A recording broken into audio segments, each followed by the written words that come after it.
Sebenarnya akhlak itu ya hubungannya sama orang lain kan, dan itu pasti sifatnya komunikatif. Oke, bismillah. Kita awali etika komunikasi dengan mbahnya filosof Aristoteles. Kenapa komunikasi itu butuh etik? Jadi Aristoteles ini punya teori, mungkin orang pertama yang berteori tentang retorika. Cara ngomong yang menarik, cara ngomong yang bisa tepat guna. Sebenarnya ini ilmu langka, jarang orang yang mau mendalami. Mungkin kalian ada yang tertarik, belajarlah retorika. Hari ini banyak orang ingin menang kalau ngomong, ingin menang kalau debat, tapi tidak ngerti retorika. Akhirnya kemenangannya sia-sia. Sudah capek-capek gegeran, debat, menang, tapi musuhnya yang kalah tidak mau ikut pandangannya, tetap dia ngeyel dengan pandangannya sendiri. Kenapa? Karena kebenarannya tidak masuk ke lawan bicara. Kalau versinya Aristoteles itu retorikanya keliru. Ada orang yang tidak pakai debat, ngomong 1-2 kata bisa merasuk. Orang terpengaruh. Sementara sini yang capek-capek debat sudah menang, kono ya tetap ngeyel. Nah, itu mungkin kita kurang retorika. Hari ini kalau maki-maki kita ahli, tapi dalam hal retorika mungkin kita masih kurang. Katanya Aristoteles, ngomong yang tepat, yang persuasif, yang mempengaruhi, menarik perhatiannya orang, sangunya 3.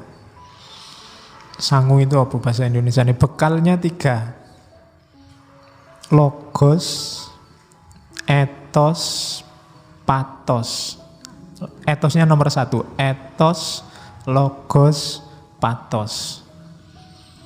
Ini kayak jagoannya Trimas Ketir. Etos, logos, patos. Etika komunikasi itu etos ini. Etos itu orangnya secara moral harus berkualitas. Bisa dipercaya. Kenapa tadi kamu debat ngomong menang, musuhmu tidak mau ikut kamu? Jangan-jangan dia masih curiga, wong kamu itu orangnya tidak bisa dipercaya. Kalau ngomong mencela-mencele, kemarin bilang apa, sekarang bilang apa, berarti kamu lemah di etos. Kalau kamu lemah di etos, sebagus apapun pikiranmu, gagasanmu, tidak akan ada orang yang mau mengikuti. Itu etos. Bangun etos. Orang yang etosnya kuat itu biasanya tidak perlu ngomong capek-capek, ngomong 1-2 kata orang akan patuh. Kalau bahasa retorika modern namanya truthworthiness, bisa dipercaya. Kenapa? Karena secara moral dia bagus. Jadi harus punya etos. Kalau belum harus dibangun. Aristoteles ini kan nanti yang pikiran-pikiran akhlaknya banyak diwarisi oleh para filosof muslim. Akhlak itu pembiasaan, harus dibiasakan. Tidak ada orang yang terlanjur tidak jujur ya Pak, tidak ada. Harus dilatih jujur. Saya itu terlanjur pemarah ya Pak, tidak ada terlanjur kalau akhlak. Kalau sekarang watakmu pemarah, dibangun biar tidak ngamuan. Jadi bangun kredibilitas moralmu. Nah, itu sangunya sebelum nanti komunikasi. Kalau orang sudah tidak percaya kamu dulu, ngomong apapun, orang ya tidak percaya. Sebagus apapun isinya, sebaik apapun isinya, orang tidak akan mau ikut. Kenapa? Karena lihat kamu yang ngomong. Oh, itu harus dibangun. Ya kayak model kamu kalau tiba-tiba bilang kita harus selalu mendekatkan diri pada Allah, mungkin orang tidak percaya potonganmu. modelmu kaya ngono wae kok ngomong mendekatkan diri pada Allah. Kenapa kamu harus bangun etos dulu? Kalau nasihati orang jadi soleh, ya kamu soleho dulu. Nanti mungkin waktunya, ini kan mahasiswa baru, waktunya ospek, waktunya pendadaran mahasiswa baru, biasanya kakak kelasnya kan harus rajin belajar. Nek modelnya kakak kelasnya orang lulus-lulus sampai semester 14 ya. Adik kelasmu cuma geleng-geleng, Allah mungkin gitu. Bangun etos dulu. Jadi harus truthworthiness. Bisa dipercaya dirimu seperti apa, nanti kalau menasihati orang, ngomong ke orang lain bisa langsung masuk. Kan ada cerita Mahatma Gandhi, mungkin pernah saya ceritakan entah di ngaji apa. Jadi satu ketika ada ibu-ibu datang ke Gandhi. Ibu-ibu ini sumpek sama anaknya. Dia punya anak, bawa anaknya. Anaknya ini punya penyakit, tidak boleh makan garam. Dinasehati bolak-balik sama ibunya, tidak bisa. Pokoknya dia selalu pinginnya makan garam. Akhirnya dibawa ke Gandhi. Sama Gandhi, wah saya tidak bisa kalau nasihati sekarang, ibu pulang dulu, nanti kembali kira-kira 2 minggu lagi baru saya bisa nasihati. Akhirnya ditunggu 2 minggu, 2 minggu kemudian balik lagi ke Gandhi. Ini sudah 2 minggu Pak Gandhi, tolong anak saya dinasehati. Nasihatnya simple, le bahasa India itu. Pokoknya, nak, mbok kamu jangan makan garam. Cuma kalimat itu aja. Dan besoknya anak ini sudah nggak mau makan garam lagi. Ibunya heran. Kok aneh ya, tak nasihati sampai capek. Nggak jalan-jalan. Gandhi cuma 1 kalimat itu aja jalan. Ditanyain lagi ke Gandhi, Pak Gandhi kok bisa ya sampean ampuh tenan nek nasihati? Katanya Gandhi, ndak. 2 minggu yang lalu waktu ibu datang pertama kali ke sini, saya masih makan garam. Saya yang makan garam, tidak mungkin bisa nasihati anak ini untuk tidak makan garam. Maka waktu 2 minggu ini saya manfaatkan untuk pantang makan garam juga. Setelah 2 minggu mulai mungkin, kalau bahasa Aristoteles tadi, truthworthiness, dia jadi sosok yang bisa dipercaya kalau ngomong melarang makan garam, sehingga ampuh. Makanya kalau di TV-TV banyak pejabat bilang, mari kita bebas korupsi, kenapa ndak ampuh? Jangan-jangan kan itu. Ya, jangan-jangan masih kesenggol dikit-dikit sama itu. Karena sosoknya sendiri ndak punya etos itu. Maka pertama-tama komunikasi efektif itu bangun etos. Bangun moralitasmu sehingga orang bisa percaya. Yang kedua logos. Etos ini yang kita bahas hari ini. Etika dalam komunikasi. Yang kedua logos. Logos ini masuk akal. Yang kamu omongkan bisa ditangkap orang lain. Itu namanya logos. Ya meskipun mungkin kredibilitasmu tinggi, kalau ngomongnya ndak karu-karuan ngawur ya orang paham aja ndak. Gimana mau mengikuti? Dan yang terakhir patos. Patos itu emosi. Jadi tulus dari dirimu sendiri dan bisa mempengaruhi orang yang kamu ajak bicara. Buktinya kamu sukses komunikasi itu di orang yang kamu ajak bicara. Kalau dari kata-katamu orang kemudian jadi terpengaruh. Kalau sedih dia jadi nangis, kalau senang dia jadi ketawa. Ini ada unsur patosnya. Emosi terlibat. Ya kayak penceramah itu, kalau penceramahnya semangat, orangnya wah jadi semangat. Kalau ngomongnya kayak saya gini, kelemek-kelemek, kamu jadi ngantuk. Loh itu berarti saya sukses, ada patosnya. Jadi ada emosi terlibat. Yang sini adem, sana ikut adem, tidur. Oke, jadi itu namanya patos. Jadi komunikasi itu kalau 3 ini terlibat, retorikamu bagus, sudah sukses. Ya nanti ada teori turunannya detail. Kapan-kapan kita ngomong itu ya, tentang retorika selama 1 bulan. Jadi itu etik dalam komunikasi. Ada etos, ada logos, ada patos. Ini kalau zaman Yunani namanya trivium.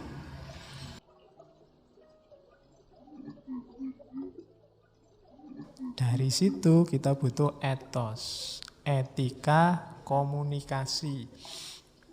Definisinya itu kalau dalam bahasa Inggris. Kamu terjemah sendiri ya. The principle governing communication. Prinsip-prinsip yang mengatur komunikasi. The right and wrong aspect of it. Aspek benar dan salahnya komunikasi. The moral and immoral dimension relevant to interpersonal communication. Moral, dimensi moral dan immoral. Diingat-ingat yang belajar etika, moral itu lawannya immoral, bukan amoral. Awas keliru.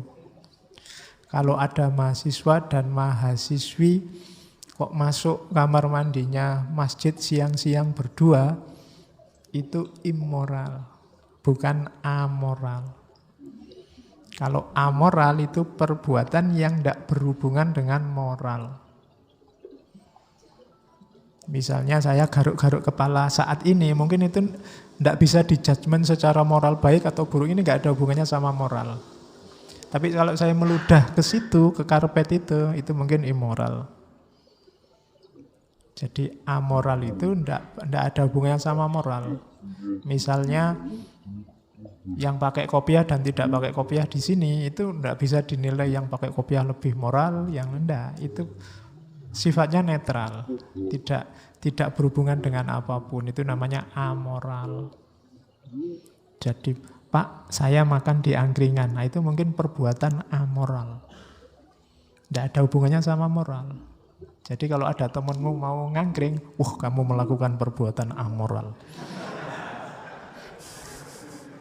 Ya, cuma di kita sering kesannya amoral itu tidak bermoral. Padahal yang tidak bermoral itu immoral.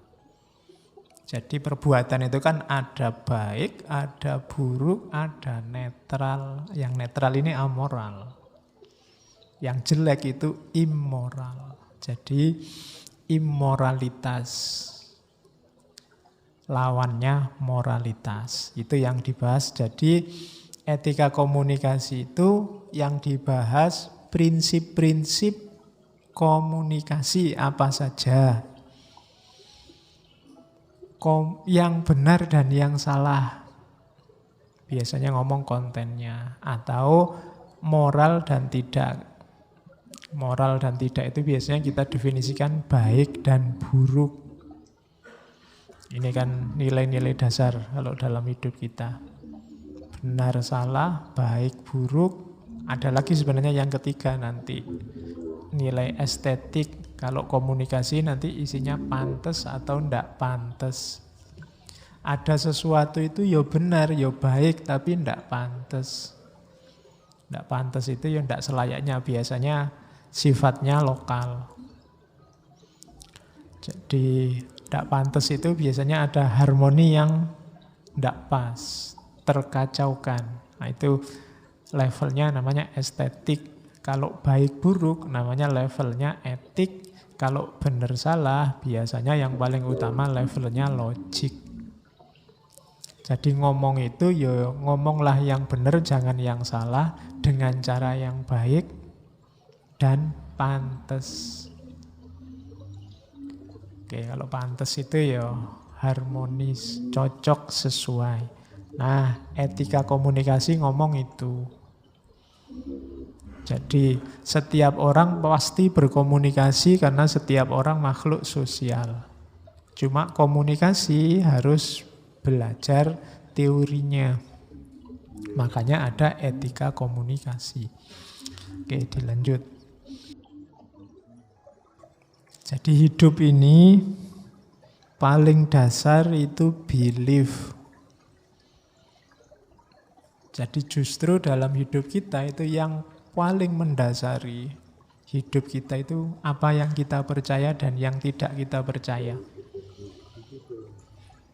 Dari belief nanti berkembang jadi nilai-nilai.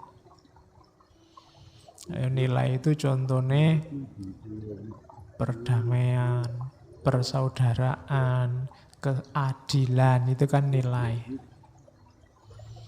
Jadi yang paling dasar akarnya itu belief. Kalau kalian lihat ada orang kok modelnya gitu orang ini, kalau ingin ngerti kok bisa ada orang kayak gitu, coba dilacak sampai akarnya. Apa dasar-dasar yang dia percaya, itu belief. Dari situ nanti lahir nilai. Hidup kita itu yang penting damai, sejahtera, aman. Nah, ini nilai. Apapun boleh terjadi, yang penting adil dan tidak ada penindasan. Ini nilai. Nilai nanti diterjemahkan dalam norma. Norma itu bahasa lainnya mungkin dekat ke aturan. Kalau tadi kan masih prinsip nilai itu, kalau ini aturan. Kalau dalam belajar etika, aturan itu ada dua, norma itu ada dua, ada yang umum, ada yang khusus. Yang umum ada tiga, kalau kuliah tenanan ini. Ya, norma umum itu ada tiga, yaitu hukum, moral atau etika, dan kesusilaan atau etiket. Prinsip-prinsip tadi diterjemahkan dalam hidup sehari-hari. Kalau kesadarannya orang masih rendah, biasanya pakai hukum. Dibikin undang-undang, dibikin aturan, dibikin KUHP. Demi apa? Mewujudkan prinsip-prinsip tadi dari belief yang dipercaya. Jadi hukum itu untuk menerjemahkan nilai yang dipercaya untuk ngatur masyarakat. Misalnya ingin keadilan, ya dirumuskan hukum untuk menata agar hidup ini jadi adil.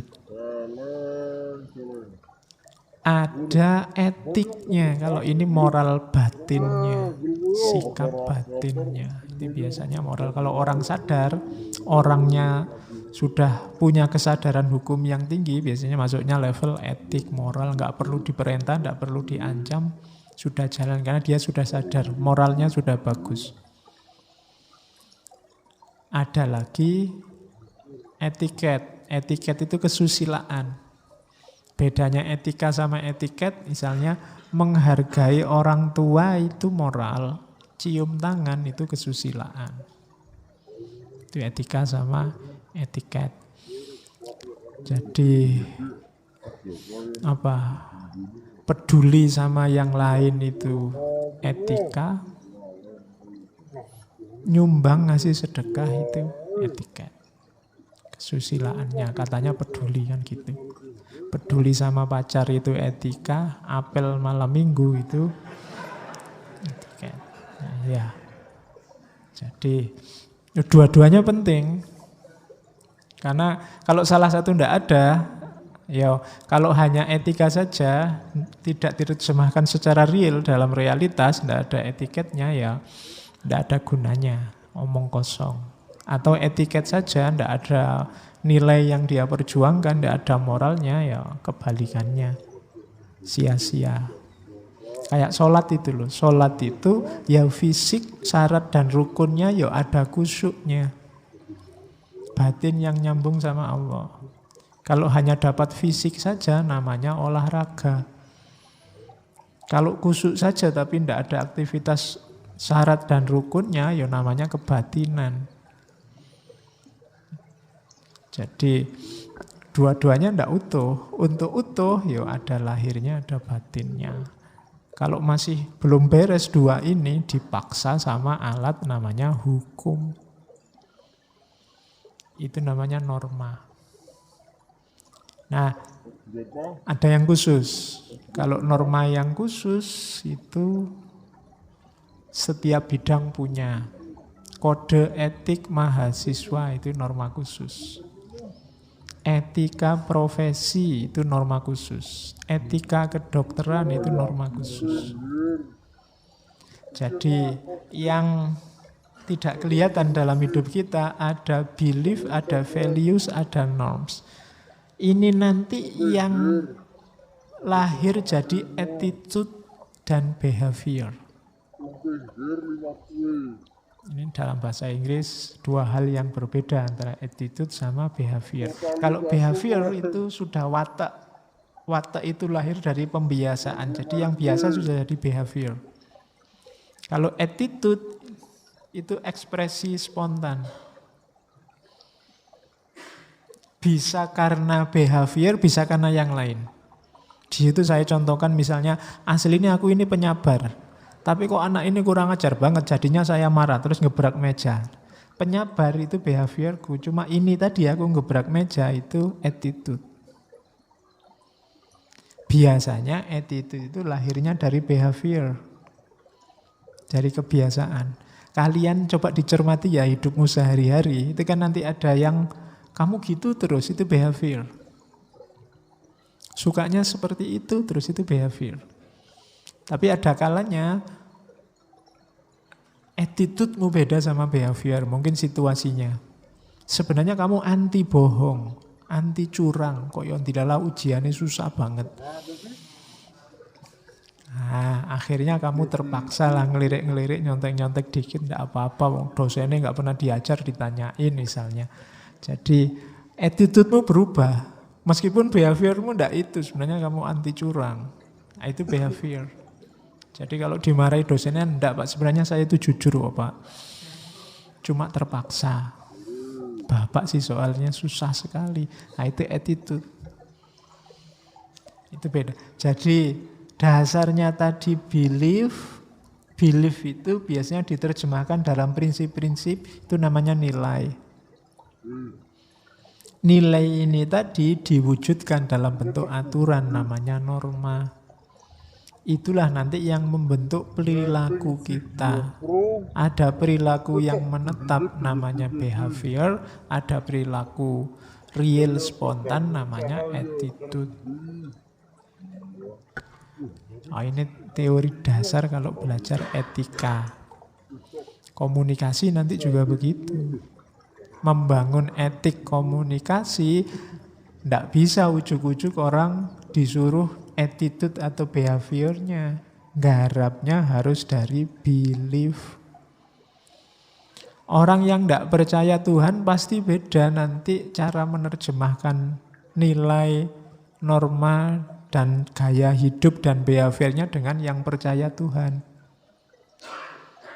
Orang yang tidak percaya hari akhir akhirat pasti juga beda cara dia hidup dengan yang percaya hari akhir akhirat. Itu belief-nya. Oke, orang yang coba kan ada beberapa mahasiswa misalnya yang ada yang takut sama cewek, takut sama perempuan. Kalau didekati perempuan deg-degan gemeteran. Coba dicek, jangan-jangan ada belief-belief tertentu. Atau sebaliknya, kowendel apa? Kalau sama perempuan nekat. Nah, itu jangan-jangan ada sistem belief di balik itu. Dan itu untuk penelitian enak coba sambungkan misalnya sama feminisme. Kok ada ya cowok takut sama cewek. Jangan-jangan takutnya bukan karena dia memang anti cewek, cuma ada stereotip pandangan yang negatif tentang perempuan. Misalnya perempuan itu bikin susah, perempuan itu cerewet, perempuan itu jangan-jangan begitu. Nah, itu beliefnya dulu, jangan digarap attitude-nya. Kalau ketahuan beliefnya, oh pantes. Kan gitu. Jadi karena dasar perilaku itu ada di belief. Kenapa sih kok kalau orang barat misalnya, kalau anak muda ngomong sama orang tua, itu yang muda tetap harus menatap wajahnya. Sementara kalau di kita, kalau sama orang tua tidak boleh natap wajahnya, kamu harus menunduk. Menunduk menandakan hormat. Kalau di sana menatap wajah menandakan hormat. Nah, itu kan aspek attitude-nya. Kamu lacak ke belakang, ada belief dan nilai-nilai apa. Mungkin kalau di sana mungkin nilainya mungkin yang dibangun nilai kesetaraan. Dari belief bahwa manusia itu dasarnya bebas. Sementara mungkin di kita beliefnya itu manusia itu hierarkis. Ada level. Ada yang perlu dihormati kelas tinggi, ada yang mungkin begitu. Dari situ lahir nilai-nilai. Mungkin ketertiban. Di sini mengandalkan nilai ketertiban. Tidak boleh ada kekacauan, maka yang muda ketemu yang tua jangan boleh ngangkat kepala. Sementara di sana nilai yang diangkat adalah kesetaraan. Jadi tidak muda, tidak tua, semuanya punya hak. Kalau di sana paradigmanya hak, di sini mungkin paradigmanya kewajiban. Kewajibannya yang muda menghormati yang tua. Nah, itu akarnya namanya. Jadi kalau ada problem, jangan kesusu di judgment attitude-nya. Kamu lacak akarnya ke belakang, ke bawah. Kenapa kok jadi begini, kenapa kok begitu? Karena perilaku itu lahir dari belief setiap orang. Kok ada mahasiswa kuliah one temen sampai semester 14. Misalnya, gelarnya besok PhD. Lulusnya pas hampir DO. Nah, itu jangan-jangan dia punya sistem beliefnya sendiri. Mungkin bagi dia kuliah itu tidak penting. Kuliah itu cuma buat status saja, Pak, lumayan mahasiswa. Karena kalau tidak kuliah saya tidak punya status. Misalnya, itu kan sistem. Sementara nilai yang dia perjuangkan kan bukan nilai-nilai kayak yang pingin cepat selesai kuliah. Mungkin ada nilai-nilai lain.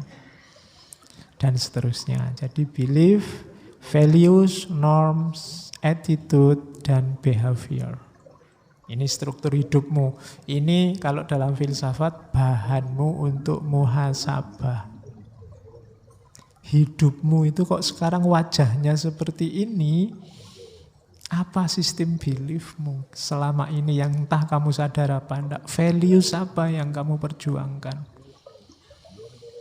Harus disadari mulai sekarang. Apa setiap orang punya, Pak? Punya. Cuma enggak setiap orang sadar. Itu yang harus kamu gali. Karena begitu kamu tidak sadar, ya hidupmu nanti otomatis, dari otomatis ke otomatis. Tidak reflektif. Kalau bahasanya Socrates, hidupmu tidak ada nilainya. Karena kamu tidak tahu kenapa kamu begitu.